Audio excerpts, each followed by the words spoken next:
So we have been talking with a lot of scientists, a lot of athletes that actually they have a very interesting point of view about very different topics, from biodiversity to climate to the industry.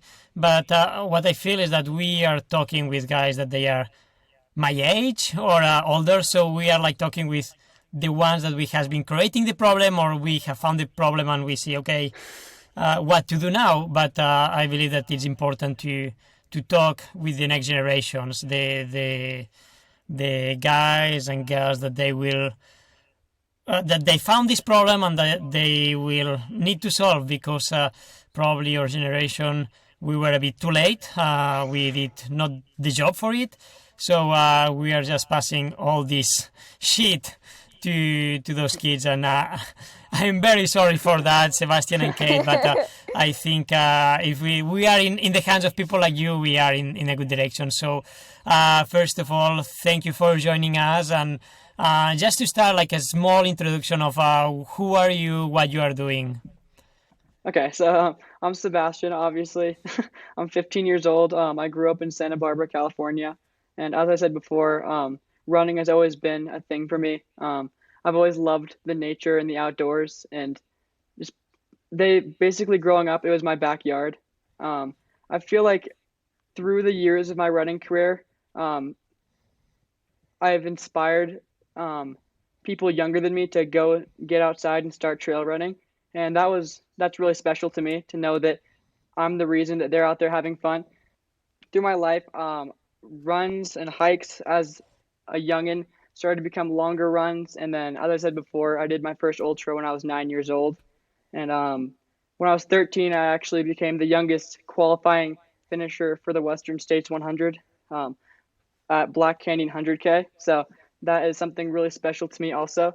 So to sum it up, I'm just a 15-year-old ultra runner that is very interested in the sport and wants to keep doing it forever, and a believer of climate change and to help stop it from happening. So my name's Katie and I'm from Essex in the UK, so that's kind of near London. And I study outdoor adventure in sports at college. And yeah, similar to Seb, I'm sort of a distance runner, but I do a bit of everything because obviously down south it's very sort of track and road based, which I enjoy as well. But the distance in the mountains is obviously where it's at for me, I think. Similar to Seb in the aspect that going sort of to places like the Lake District and the Peak District, if some of the people from the UK are familiar with those, but yeah, sort of bringing that sort of like me running in those places and then coming back down south, people were seeing that, and yeah, it's just really great to know that I'm sort of helping people that sort of don't really see the outdoors now, if that makes sense, because living near London, a lot of people are quite sheltered from that sort of stuff, and then they don't really realise what the effects of climate change are actually doing to places like that because they've never been or experienced places like that before. Yeah, and I think obviously studying outdoor adventure, I just love the outdoors, anything and everything. I mean, cycling, swimming, anything in the outdoors. It's where it's at. It's a place to be. Yeah, that's kind of it for me, really. Pretty much everything. Yeah, I Yeah. think all of us like feel this connection with the outdoors and with nature, and that's something very special that we are lucky to enjoy. And as you mentioned, probably the athlete career has helped you to get closer to this environment and to this nature, and probably to take more conscience about that. Yeah, we need to preserve it. When and how did you get concerned about climate change, the loss of biodiversity, these things? Um, I knew it's always been around. I think ever since I was young, obviously watching the news, I think it's something that's always been there, but never something that's actually become a concern to me in particular until I think when I really started studying about it. I mean, studying about things such as you say, biodiversity, yeah, the lack of systems that we have that have been put in place to support it, I think really had a massive effect. I think as my age, people my age, where I live, they are very aware of climate change. There's a lot of protests that go around in London that the youth sort of start. But yeah, I think coming from an education point of view, it's definitely something that I've sort of gained more knowledge about. When I first kind of saw it actually happen to me in real life was kind of like Katie, just kind of seeing it on the news for a while. Like it's there, but basically I grew up running obviously on my local trails. Like I had like a good six of them that I ran on for 8 years, and then the Thomas Fire happened, which burned 500,000 acres of like land all around California, and I thought all those trails were going to be gone forever. So that fire really was like an eye opener. And then a few months after that, there was a terrible mudslide that killed a bunch of people that lived in my town. So it was just, and that was out of nowhere too. So it was really crazy to see that. It was definitely an eye opener.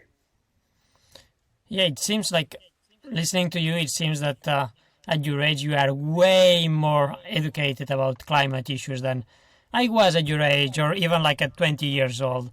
And that's something that I think that your generation is much more prepared on taking seriously the measures that we need to take to fight it. And how, because I has been practicing outdoor sports for all my life, and I has been like probably just enjoying the dream, like not really thinking about the consequences of these lifestyles. And you, as a young athlete, that you have like all your career in ahead of you, like do you think like do you take into account like that like climate issues or the footprint of your activities when you practice or thinking about 10 years from now, how this will affect your activities?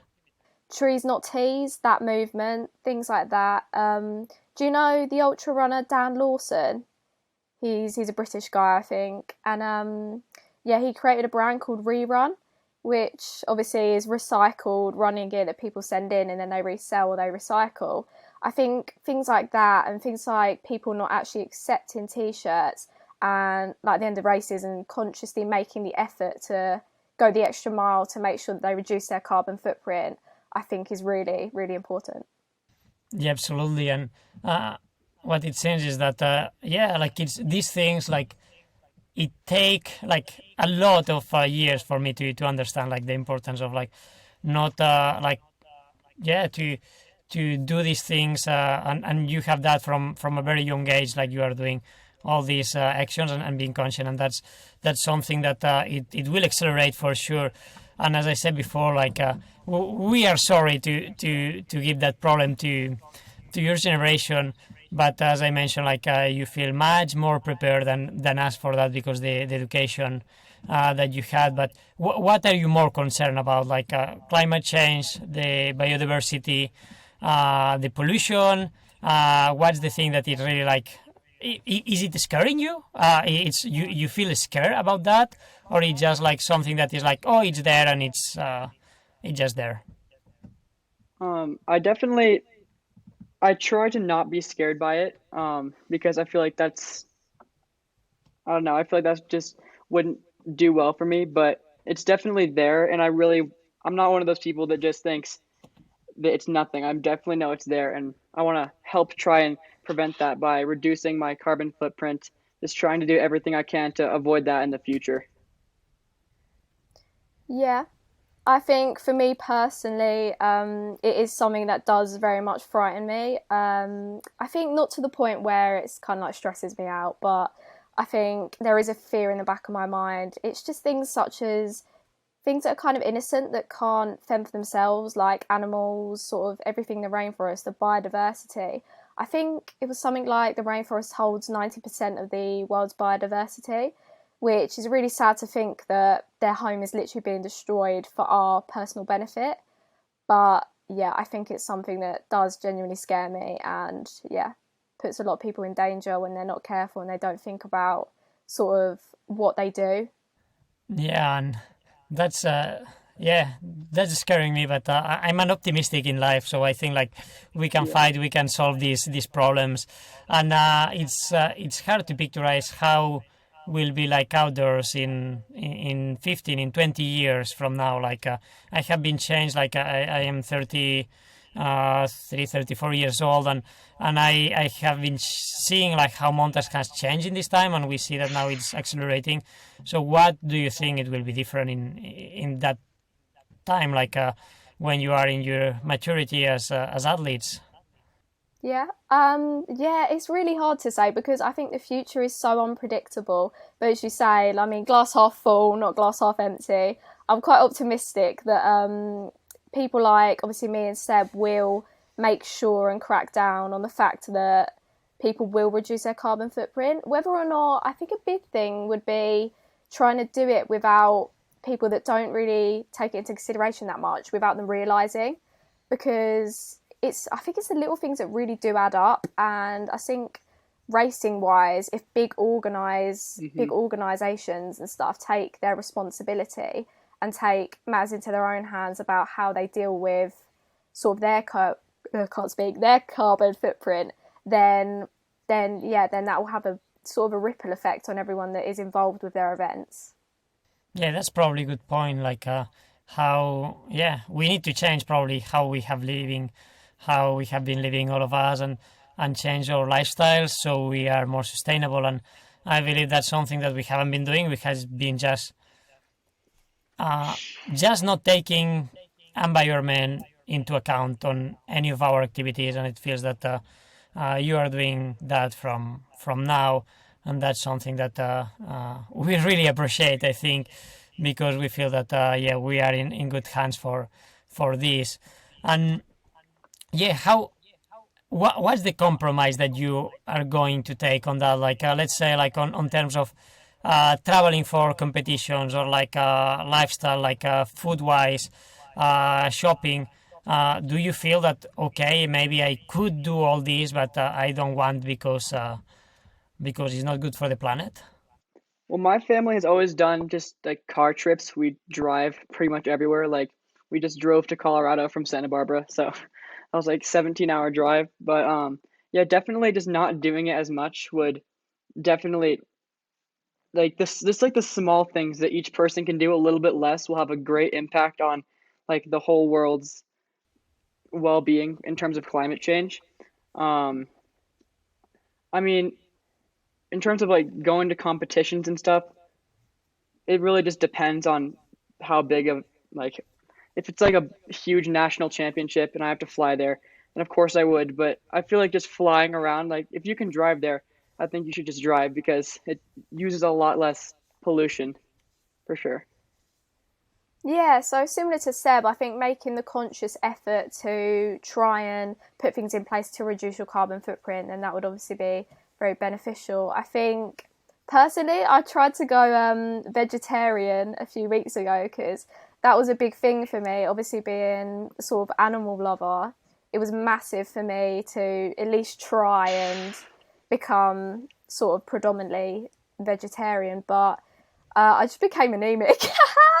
That sounds really bad, but yeah, it's not that bad. But yeah, I do think I did need meat in my diet, but now I just like to sort of stay predominantly plant based, but I do have meat in my diet. But I think as long as I'm still making that effort, without sort of having too much, if that makes sense. But yeah, making that effort for me and doing what's right for me, but still, yeah, trying to reduce my carbon footprint as much as possible. I think traveling wise to races and stuff, uh, I'm not too sure to be honest. I think, as Seb said, it really does depend on the race, times as well, and yeah, just everything like that. I think. Yeah, I mean, me and my dad drive around in his like converted camper van, and I mean that's probably not very fuel efficient, but I think it would probably save a lot of because we run that off solar. I think yeah, most of his van runs off solar. Like we power his Awesome. Yeah. fridge. Yeah, we have a little TV as well. It's pretty cool. But yeah, we drive that to many places and like races. Like we keep that there, and then we drive to like the Lake District or the Peak District and do it in that rather than driving, staying at a hotel, and then like driving back. So I think just everyone doing their little part and making the effort would really have a good effect. Yeah, that's good points that you are bringing here. And just to finish, like now you have a audience full of athletes and people probably more on my age than yours. And what should we do? Like, what should we do to try to live these mountains and these outdoors a bit better for you to be able to enjoy it? What would be your message for all of us? Where I'm from, everything seems to be pretty good, but I know around the world, it's just a lot of pollution, like around the trails.